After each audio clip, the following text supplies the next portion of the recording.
Hey, what's going on, investors? EBS Invest here, back with a brand new video. Today we're going to be discussing a stock that is probably a little less known in the investing community, but I think it could be potentially a hidden gem. We're going to be discussing Bank of New York Mellon, ticker BK. First, let's take a look at the company's history. Founded in 1784 by Alexander Hamilton, Bank of New York Mellon has a long and storied past, having played a key role in the development of the American financial system. Today, the company is a global leader in investment management, corporate trust services, with operations in over 35 countries.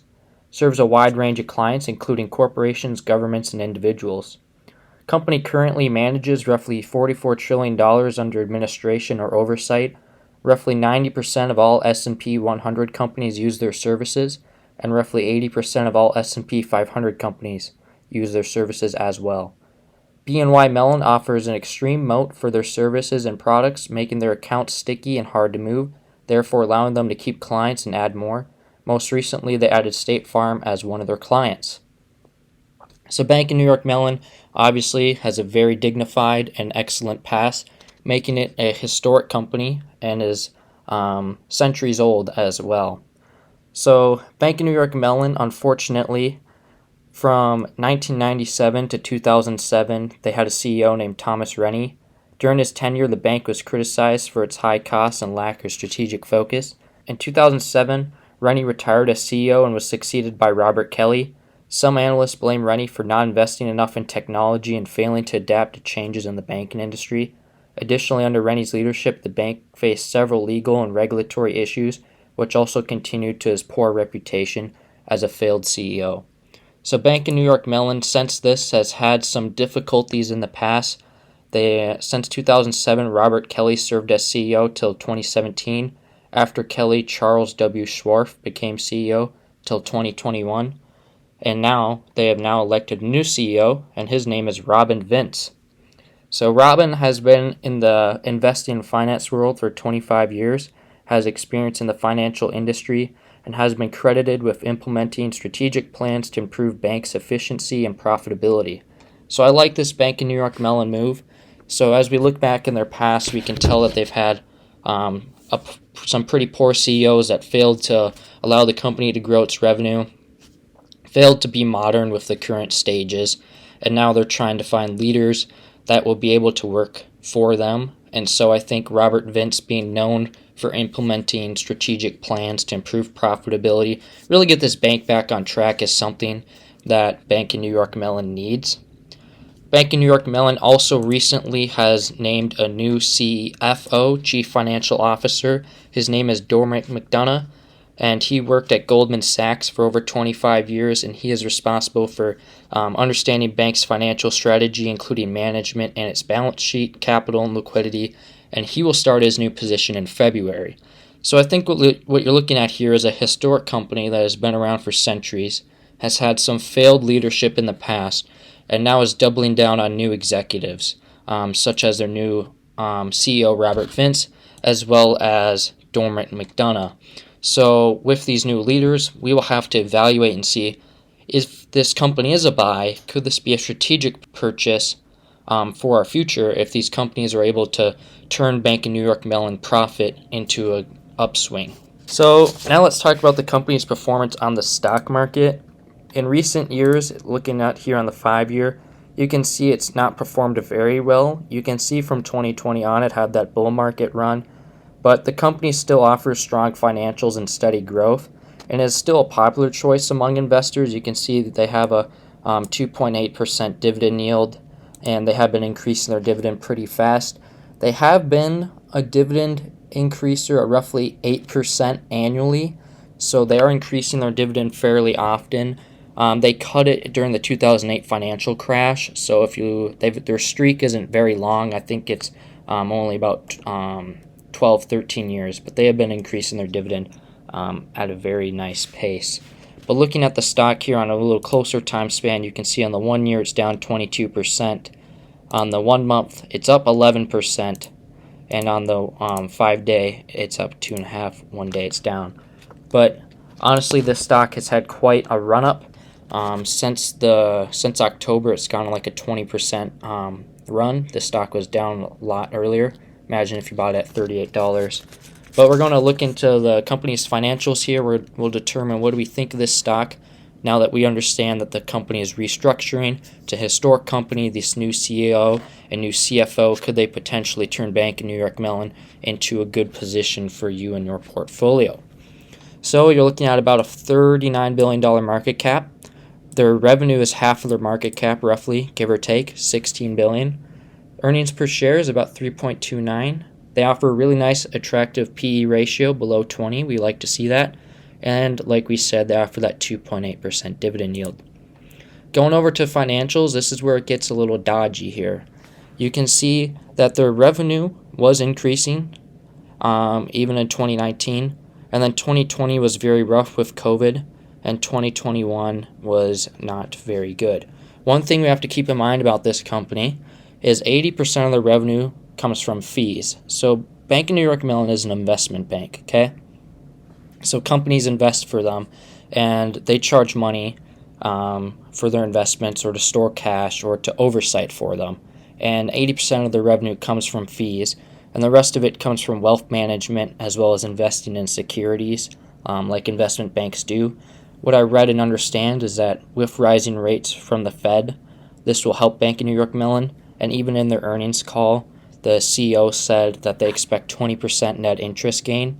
Because of the compound rates, they're buying these big 5% bonds that will just compound, and they're buying these for other companies, and they're raising fees. So he said that we should be able to strategically increase our revenue. So that's really what Bank of New York Mellon does. They're a huge investment bank that watches over trillions of dollars of assets, makes investments for them, and then does other things as well as in the investment bank community like Goldman Sachs, wealth management, things of that nature. But overall, their revenue has stayed pretty flat, has decreased from the $16 billion mark, but you can see they've stayed at about $15 billion since 2014. Their gross profit is also flat. You can see their revenue and gross profit is very close to each other. I believe they have 100% gross profit margin. But they do obviously have SGA and things of that nature. Their net income has decreased as well. And then looking down at their earnings per share, you can see they have been growing their EPS, which is something I've noticed. They've been growing their EPS well, besides in this 2020 year, which was a black swan event. But revenue stayed flat, but they're growing their EPS. And they just announced a $5 billion stock buyback plan, so I think the company is very interested in increasing EPS. Personally, I would rather see that money go towards more dividends or maybe reinvest in the company. But I will take more share of the pie, right? Looking at the 12-month forecast here, you can see they expect a low of negative 11% gain, an average of a 12% gain, and a high of roughly a 36% gain. They analyze this as a buy currently. Coming down to revenue growth, you can see in 2023 they expect an average of about 3.4% growth. You can see their forecasts, although they are indifferent in the average, but you can see that they forecast revenue to eventually increase. Looking at that 2024 year, we're looking at about $18 billion in revenue. Their EPS also is expected to grow nicely. After that decrease in 2022, they're expected to grow that EPS as well, and you can see EPS growth is expected to increase. Anyways, going over to their dividend page, you can see that the company has been increasing their dividend since 2013. You can see at 15 cents, and now it's at 37 cents. So you can see they consistently increase their dividend, year-over-year growth of about 8.8%, like I talked about earlier in the video. So now what we're going to do is we're going to go into our spreadsheet here. We'll grab the forecast data for what they expect for revenue growth, average of about 3.4%. And then on Yahoo Finance, I was doing some personal research. They said that they expect 9%. So I figured a happy medium would be about 6% growth. So we plug in the EPS, 6.5% growth gives us an intrinsic value of $68.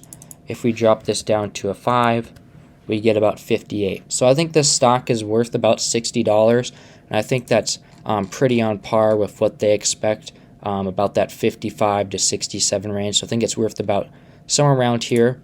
Personally, this stock interests me a lot. I think it potentially could be a good purchase for your portfolio with the new CFO and CEO that are known for implementing profitable strategies, it could be a good way. Bank of New York Mellon is going to print cash, and lots of it from the rising Fed rates. They said in their earnings call that they're doubling down on corporate bonds. They're increasing their positions in securities that are paying roughly 5%, and they're going to be raising their fees. And the thing about it is clients, for example, one of their clients is IBM, right? IBM isn't going to move over all of their accounts. It's too much work, right? They have overseas investments. They do a lot of FX trading. It's just too much work. It's sticky. So the clients that are at Bank of New York Mellon are basically there to stay unless something goes dire. So personally, I would rate this company as a buy, but I'm going to wait and I'm going to try and pick it up in the 45 range. I think it being around 49 is getting too close to fair value for me. You can see that we get with this 5% growth, we get an acceptable buy price of 47. Currently, it's trading at 49. So I think it's a buy, but you need to get it at the right price. I would target $45. But overall, I think this is a great company, offering good percent dividend, also increasing their dividend, and with their new executive staff, they might be able to turn the company around. However, like with any stock, there are risks to consider. The bank's exposure to regulatory changes and economic downturns could affect its performance in the future. Additionally, the bank's heavy reliance on interest income could be vulnerable to changes in interest rates. So if the Fed cuts interest rates in the future, it will hurt the bank. The bank's large size exposes itself to inherent operational risks such as cybersecurity threats, so investors need to be aware of that as well. I know in 2020, when rates were 0%, it really hurt their financials, and you can see, they had negative revenue growth, they had negative income as well as negative EPS. So when rates are 0, it's bad for the bank. But in conclusion, Bank of New York Mellon is a well-established financial sound company with strong history and solid performance in the stock market. On the max chart, you can see it's up, 3,200%. Overall, guys, this has been EBS Invest. If you enjoyed the video, please drop some support down in the comments. It's always appreciated, and I appreciate everybody's support that you guys have been giving me. We're almost at 100 subscribers. I said 100 subscribers 1 year, and we're at 76, so outstanding. Thank you guys for watching. This has been EBS Invest. Peace.